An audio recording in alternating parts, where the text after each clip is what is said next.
Je rappelle que nous sommes dans le troisième chapitre de Havakouk, c'est-à-dire la dernière partie. Après la demande de Havakouk, la complainte, la remise en cause, bien évidemment, eh bien, de cette souffrance provoquée dans le futur par Nebuchadnezzar, par les Assyriens.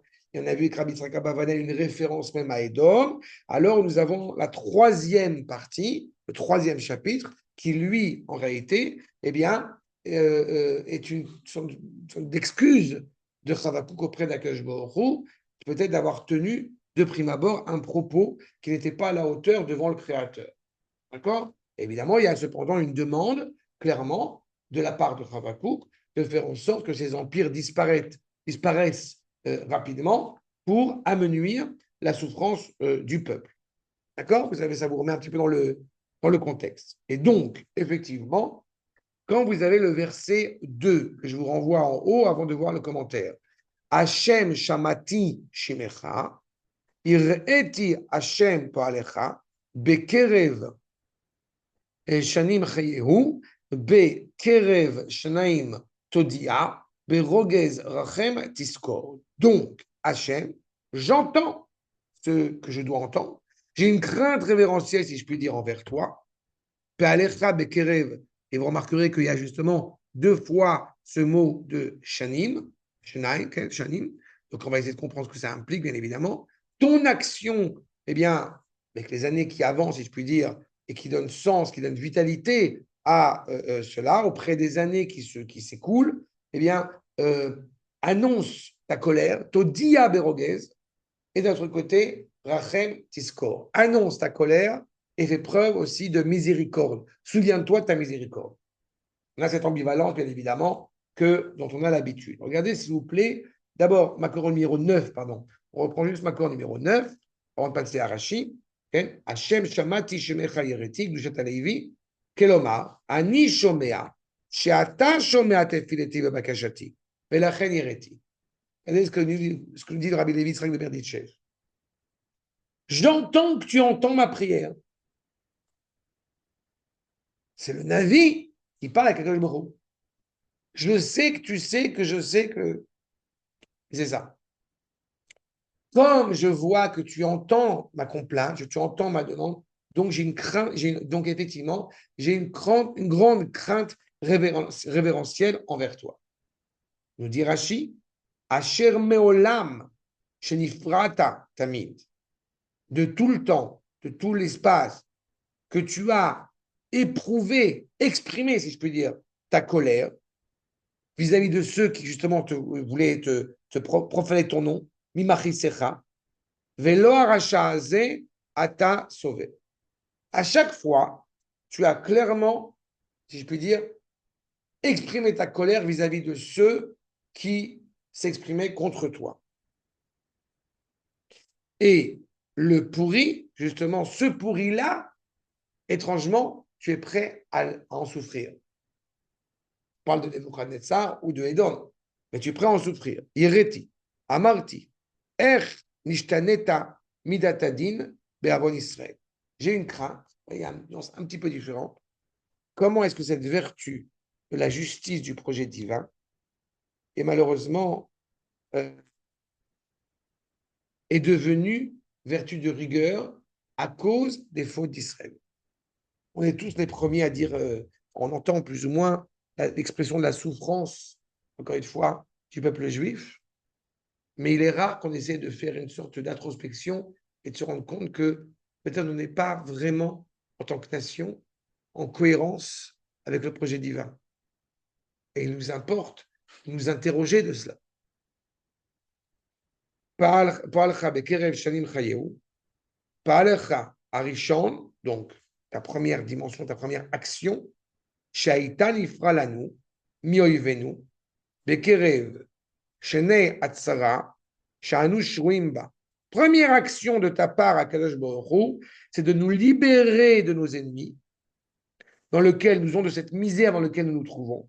Kelomar, orereu, ve'ashivehu, ou bekerev shanim alalu, todieu. En fait, à Kadosh Baruch Hu, naturellement, puisque ton nom est profané et qu'il t'importe que ce nom ne soit pas profané, eh bien, naturellement, tu vas nous libérer de ces pourris. Pourquoi? Parce que tu es en colère contre ceux qui te portent préjudice, contre ceux qui te veulent du mal, et aussi, du coup, vis-à-vis de nous. Donc, Béroguez, chez TikTok, à la tu vas t'énerver, si je puis dire, contre les pourris. Rachem Tisko, Rachem, comment les Rachem. Et donc, cette colère qui est motivée à l'égard de nos ennemis est aussi source de vie pour le peuple juif. C'est-à-dire que la miséricorde, provenant, comme on le connaît déjà, provenant de la matrice. En fait, en essayant de nuire à nos ennemis, tu permets, j'ai envie de dire, au souffle vital, au bébé, de pleinement sortir. Oui, tu as tout à fait raison. D'accord. Donne et prends. D'accord. Mais encore une fois, il n'y a jamais de notion de cruauté gratuite, encore une fois, de la part du Créateur. C'est ça qu'on entend. Et c'est ça qui est très difficile. On en souffre évidemment, mais on est conscient, encore une fois, et surtout, je répète, il faut toujours avoir en tête que Chavakouk est pleinement dans l'intimité avec le Créateur et est capable de lui parler comme cela. D'accord. L'intention, encore une fois, du prophète, je répète, c'est qu'il est conscient pleinement de la parole d'Akadosh Baruch Hu à laquelle il est à l'écoute et qu'il est conscient, encore une fois, pleinement que Hachem ne peut supporter impunément le comportement absolument insensé de nos ennemis, à commencer bien évidemment par Nabucodonosor. Sauf que là, Akadosh Baruch Hu, justement, eh bien, ne détruit pas rapidement. Laisse Nabucodonosor, arriver à ses fins, à monter. Il n'est pas détruit immédiatement. Il n'est pas détruit de manière instantanée. Donc cela, évidemment, suscite chez Habakkuk, eh bien, cela accroît, si je peux dire, la crainte, encore une fois, qui est inhérente à Habakkuk, puisque jusqu'à présent, le cheminement prodigué par Akash Baruch apparaissait clair. Sauf que, comme on a dit, malheureusement, il semble que la manière d'Akash Baruch de gérer son monde change quand le Ham Israël faute. Et quand on dit Ham Israël faute, on parle bien évidemment de l'entité dans son essence.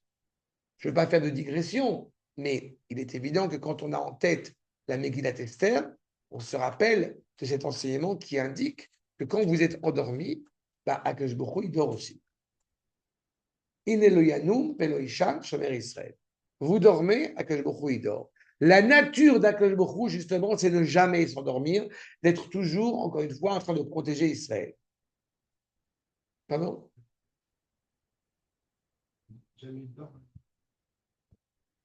In Eloyanum Peloishan. Il ne dort jamais, il garde Israël. Sauf que justement, quand le peuple juif, c'est ce que dit le Midrash sur le fait que, eh bien, Yeshno Amechad Mefuzar Meforad, eh bien, en réalité, Yeshno, sous-entendu, le peuple s'est endormi. Vous êtes endormi, je dors. Vous vous réveillez, le roi a du mal à s'endormir, fait des insomnies. Ramenez-moi le Sefer Hazichronot. C'est quoi le Sefer Hazichronot? Traduction littérale, les annales perses, le livre des souvenirs. Je me rappelle de mon peuple, le Melech. D'accord? C'est exactement cette problématique-là. Regardez ce que dit le mari Kara. Shamati shamecha ireti, ribono sheolam. Shamati et shamecha שהיית נוהג לעשות בעולם, כשחטאו לפניך דור המבול. Quand tu as la génération, malheureusement, eh bien, a fauté tellement gravement que on est arrivé à la génération du déluge, miyad nifratamien, tout de suite, tu t'es débarrassé d'eux. Vechen bedor Enoch, pareil, à la génération de Enoch, et à la Dora Palagal, la tour de Babel, et aussi à la génération de Sodome et Gomorre, et aussi en Égypte. Avec Shiraït, c'est intéressant qu'il dit Miyad, de manière instantanée. Il faut oublier que ça a pris 120 ans. Bon, la génération d'Égypte, de 110 ans. C'est pas que c'est tout de suite arrivé. D'accord? Sodome et Gomorre, c'est pareil. Il y a eu une annonce claire quand c'était impensable et ça a été réglé. Maintenant, je vois, me dit le Rav, chez Raïti Arshav, chez Nebuchadnezzar, Ma'arir Bera'ato. Vous savez que Nebuchadnezzar était un roi extrêmement puissant. Il a régné sur le monde entier. Et sa cruauté, encore une fois, était hors pair. Ce qui indique, encore une fois, qu'avant d'arriver à la destruction du Beth Amikdash, ça a pris beaucoup de temps. Et en attendant, on a payé le prix fort. Chez Shlomo HaMelech Israël, chez Bana Beth Amikdash, justement, Shlomo, qui lui a construit Beth Amikdash, Lomalach, Im Arbaim Shana. Shlomo HaMelech, dans sa grandeur, qui a régné en Israël, qui a eu le Beth Amikdash, n'a régné que pendant 40 ans. Mais Zéchir Chivu Melech, ce roi-là, qui portait préjudice auprès d'Israël, va régner pendant 45 ans. 5 ans, c'est pas rien quand on parle de souffrance. Alken Haïti mitiaré, donc j'avais une crainte. Vous comprenez bien qu'au moment de la souffrance qui est vécue par chacun d'entre nous, cette souffrance, on a l'impression que c'est l'éternité. Comprenez que si on fait un parallèle rapide entre quand même les 6 ans de la Seconde Guerre mondiale et les 30 ans ou 40 ans de la guerre froide et des Juifs en Russie, ça paraît beaucoup plus intense, beaucoup plus important. Mais les 6 ans étaient d'une telle dureté que les Juifs, on a l'impression de dire, ça y est, on n'en peut plus. Et pourtant, c'est relativement court. Quand les gens regardent sur l'histoire de l'humanité et l'histoire d'Israël en particulier, que représentent 78 ans sur 2-3 000 ans de notre existence? Et cette réalité-là aussi qui est à prendre en considération. Sauf qu'on ne peut ignorer, encore une fois, on ne pense pas que par l'idée rationnelle, on pense aussi par le cœur. Vous vous rappelez que tout ce qui a animé Havakouk, c'était quand même aussi de savoir qu'est-ce que je vais répondre au peuple dans sa souffrance. Mais en voyant déjà une préfiguration, une prévision que Nabucodonosor va régner 45 ans, j'ai le sentiment que ça va être pour l'éternité. Alken Haïti mitiare que savour lomar, chez Manishtanu Advarim. Peut-être les lois ont changé. Peut-être ta manière de diriger a changé. Désormais, il semble bien, que tu laisses malheureusement les pourris, a priori, gagner. Ad, chez Ad Amartali, Veipach, les Ketz, Velo Yechaze. Assure-toi, à la fin, tout va exploser, si je puis dire, et tu ne seras pas déçu. La fin sera clairement fatale. Et donc, Kerev Shanim Todia, nous dit Rabbi Ben Ezra, Palcha Mayase. Qu'est-ce qu'il va faire? Vehem Israël, Vehem Apoel Shelcha. En fait, qu'est-ce que va faire Nabucodonosor et celui qui est ton authentique acteur, c'est-à-dire Israël, qu'est-ce qu'il va faire? Parce que la réalité, c'est que justement, a priori, comme je l'ai indiqué, tu vas faire preuve de colère à l'égard des ennemis, c'est moi qui me suis permis d'ajouter ce commentaire, et de miséricorde à notre égard. Mais au moment où nous vivons la cruauté des Nebuchadnezzar, comment est-ce qu'on traduit ça? La colère d'Akadosh Baruch Hu. Donc le sentiment qu'on peut avoir, c'est qu'on voit bien la colère d'Akadosh Baruch Hu, mais on ne voit pas sa miséricorde. Et donc on vit dans la peur. Berogez, Betarogez, Janou Befachad. Quand l'autre a pourri, il va agir pour le mal, pour Israël, et donc pour le mal d'Akadosh Baruch Hu, cela peut évoquer chez nous un certain nombre de craintes. On peut en rigoler, mais quand on va dans le miklat toutes les 5 minutes, c'est pas toujours agréable. D'accord? À titre encore une fois comparatif.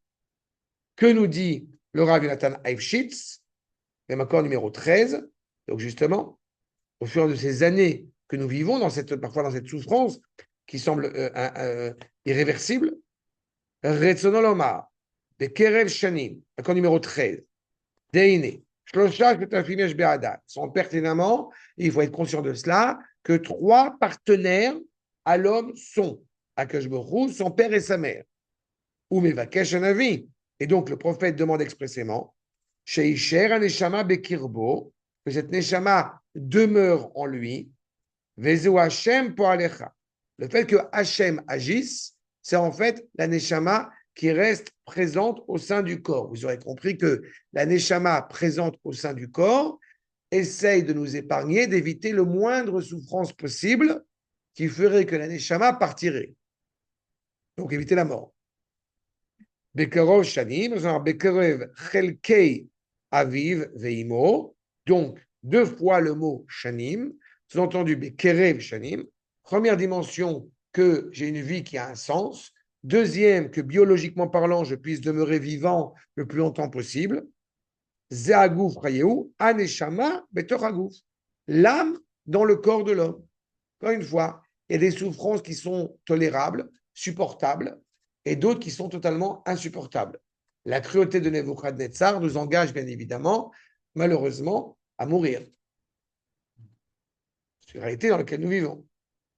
Bekerev Shanim, Todia Yuvan, Alpi Mashikatu Midrash, Im Yuchatehem Keshanim Asdurot, si les fautes seront, malheureusement, s'étendent encore une fois sur des années, sur un temps, comme il est dit, sur le temps de l'œuvre de la création, Meshishanim et Bereshit, Aïnou, les filles Shesh Odit Natslut le Adam, Ksat al Khatav, Shefaim Mazal Yom Gorem o Mazal Shah. En fait, quand nous avons fauté, quand nous avons fait des erreurs, l'histoire montre que malheureusement, ou Akash Borou, j'ai envie de dire, est indulgent et miséricordieux, et on ne paye pas le prix direct de nos fautes, ou alors, malheureusement, on paye le prix de ce qu'on a fait, en fonction du temps, en fonction de sa miséricorde. Imata berogez, alayla asot li ishpat, katu rachem tiskor. Si en fait, Akash Borou, tu es en colère, je dois faire un jugement, je dois faire une introspection. En gros, je dois faire tchouva pour permettre à évoquer chez toi la vertu de miséricorde. Comprenez ce qu'a compris Havakouk, en réalité, c'est comment, maintenant que j'ai compris qu'il y a un sens de l'histoire, qu'Akadosh Baruch Hu n'a pas vacillé dans son sens de l'histoire, comment je fais pour essayer d'aiguiller, pour adoucir, entre guillemets, la pilule. C'est clair? Il nous reste 2 sources que je voudrais aborder. Okay. 2 sources que je voudrais aborder avant de m'arrêter aujourd'hui. C'est le Radak et le Ochot Sadiki. Regardez, s'il vous plaît, accord numéro 14. Cette notion de colère sur laquelle je voudrais que ce soit bien clair, encore une fois, chez chacun d'entre nous. Berogez rachem tiskor, bezman arogez, du temps où tu es en colère, ve'av sheuzman agalut, tiskor lahem avat avota. Si on élargit cela au moment de notre exil pendant 2000 ans, justement, le fait même que nous soyons en exil pendant 2000 ans, et dans les souffrances que nous avons traversées, c'est l'expression malheureusement de la colère d'Akadosh Baruch Hu. Même dans ces moments de colère, dit le Rav David Kimchi, rappelle-toi de l'amour de leur père. Le mérite évidemment de nos patriarches et de nos matriarches. Zacharti lahem berit rishonim. Je me suis rappelé de l'alliance que j'avais contractée avec les premiers. Oh, Yerachem echad min rachamim. Zachor lahem rachamecha. Rappelle-toi de ta miséricorde. Je répète, la miséricorde, la matrice étant la même racine sémantique, encore une fois, même dans ces moments des douleurs, rappelle-toi que c'est de ton enfant dont tu parles, en gros. Zachor achamecha, Hashem, vechazdecha, ta bonté, ta bienveillance, ki meolam hema, vederech hadrash rechem begematria, Avraham. Comme on se rappelle, on l'avait évoqué il y a quelques années de cela, que Avraham, gematria 248. C'est la gematria de Rechem, la matrice. Tout l'objectif des souffrances qu'on a pu traverser dans l'exil, elles ont a priori une dimension pédagogique pour nous enseigner à réparer quelque chose, à s'élever, donc éduquer. Kenomar zechor lahem berit Avraham. Rappelle-toi l'alliance qui a été contractée avec Avraham. Tu ne peux pas permettre aux Juifs de s'oublier par le biais de ce que justement nous traversons. Et je terminerai justement avec cette problématique de la colère qui est soutenue. La colère d'Akadosh Baruch Hu n'est pas la colère de l'homme. Celui qui est en colère, en réalité, est comparable à un idolâtre parfois même, parce qu'il donne à ses instincts peut-être premiers de prendre le contrôle sur ce qu'il est. Mais la colère d'Akadosh Baruch Hu, vous en conviendrez, elle n'a de sens que d'un point de vue pédagogique. Nous dit le Ochot Tzadikim, justement sur la colère, Akas mevi Adam liedem achloket. Quand tu es en colère, automatiquement, tu es en contradiction avec autrui. Keshu koes im chaverav, yarivo imo veu imem. On ne va pas cesser la dispute. Vous savez pertinemment, au sein d'un couple, au sein du peuple, on est constamment en train de se disputer. Ça ne peut pas aller en bien.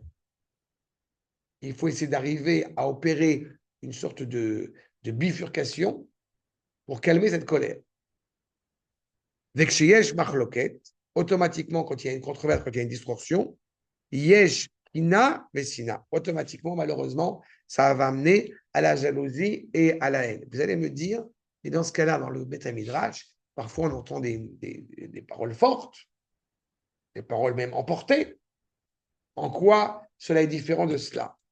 Comme j'aime à le dire, parce qu'il y a un postulat essentiel quand nous sommes dans une discussion, une vraie discussion de Torah, avant la discussion et après la discussion, c'est l'amour inconditionnel qui rattache ces deux êtres. Dans la colère qui est évoquée ici, le propos doit être aussi tenu. Ça veut dire que nous sommes convaincus que, vous vous rappelez que Chavakouk, la chaîne Chibouk, c'est de Chibouk. Nous sommes convaincus qu'Akash Baruch Hu nous aime avant et après la colère. Mais la difficulté, comme on l'aura compris, c'est pendant cette colère.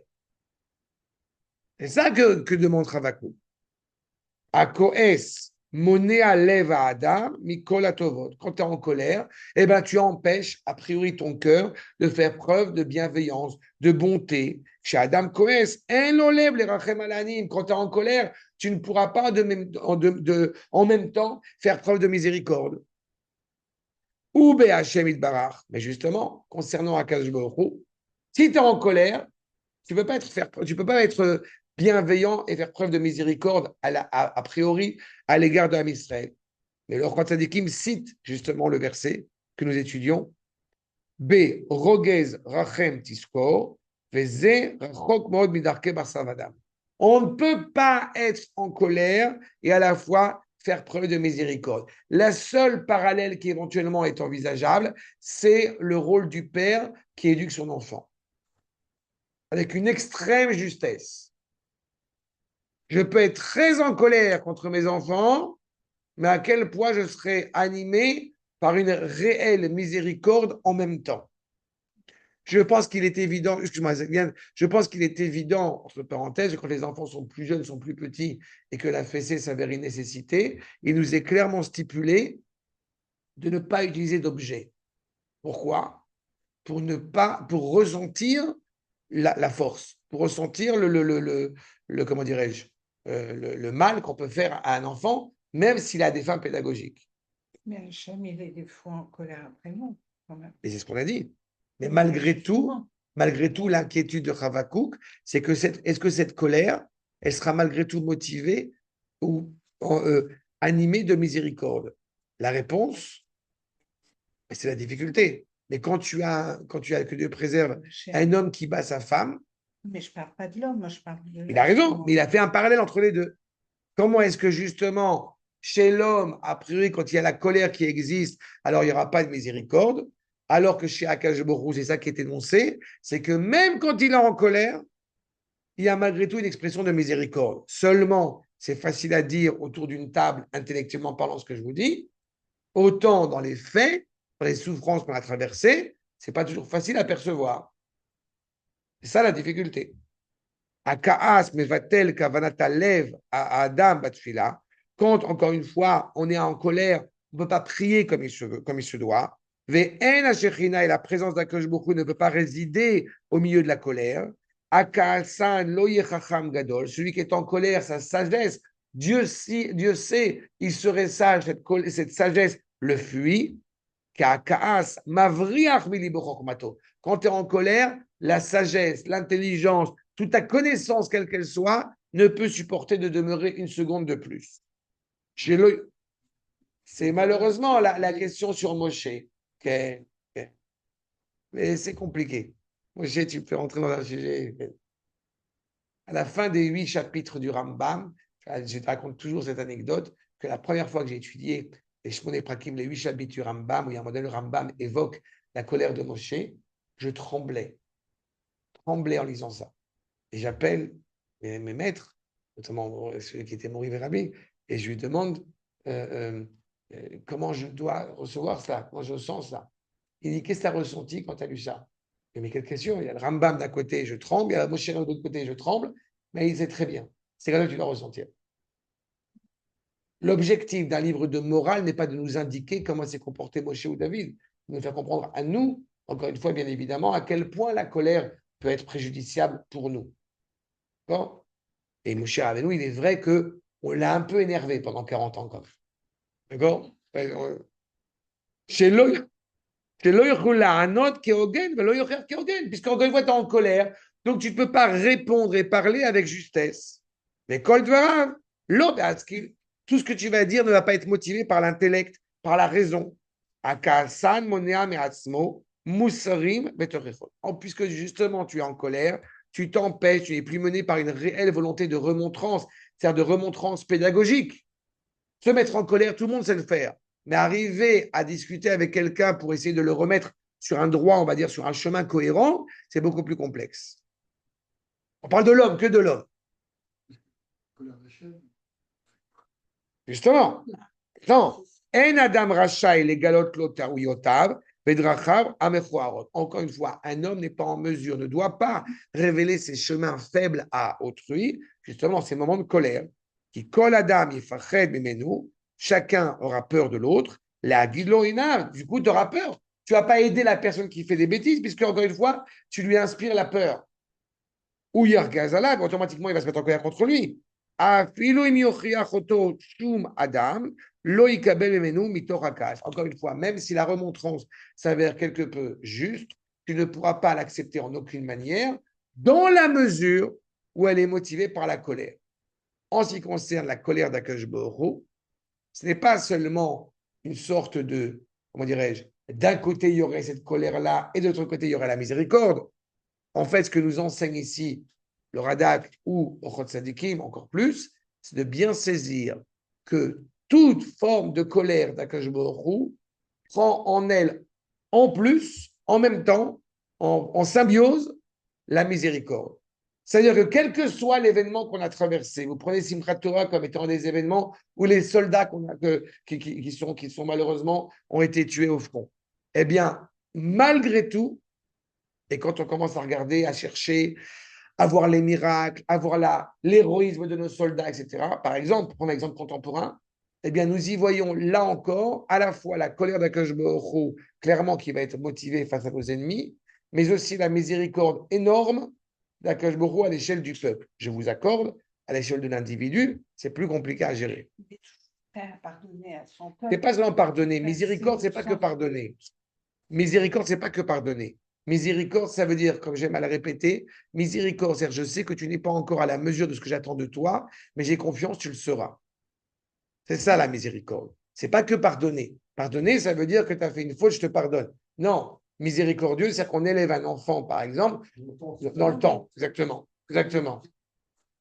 C'est ça, mais c'est la bienveillance au sens où tu n'ignores pas ce que tu as fait. Simplement, tu regardes à long terme. Et permettre de nous réparer. Oui, mais c'est pareil, tu rentres dans cette problématique, encore une fois, de réparation. Je vais plus loin que ça. Je veux que tu sois celui que tu es avec tes erreurs, parce que je sais que tu vas être quelqu'un d'extraordinaire. Tu es quelqu'un d'extraordinaire dans ce cheminement-là. C'est pas que réparer, c'est plus que ça. Tu peux être dans la petitesse, et tu vas aller dans la grandeur. Le peuple juif s'est révélé comme étant extraordinaire à la surprise de certains, alors que pour ma part, au vu de ce que j'étudie, je suis persuadé qu'il est extraordinaire même sans ça. Seulement, il révèle son extraordinarité. D'accord? C'est clair la nuance ici? Et donc, presque j'ai envie de dire, la colère d'Akadosh Baruch Hu, bah, elle est vitalisante. Mais c'est difficile.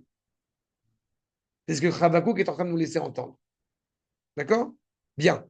Nous poursuivons la prochaine fois.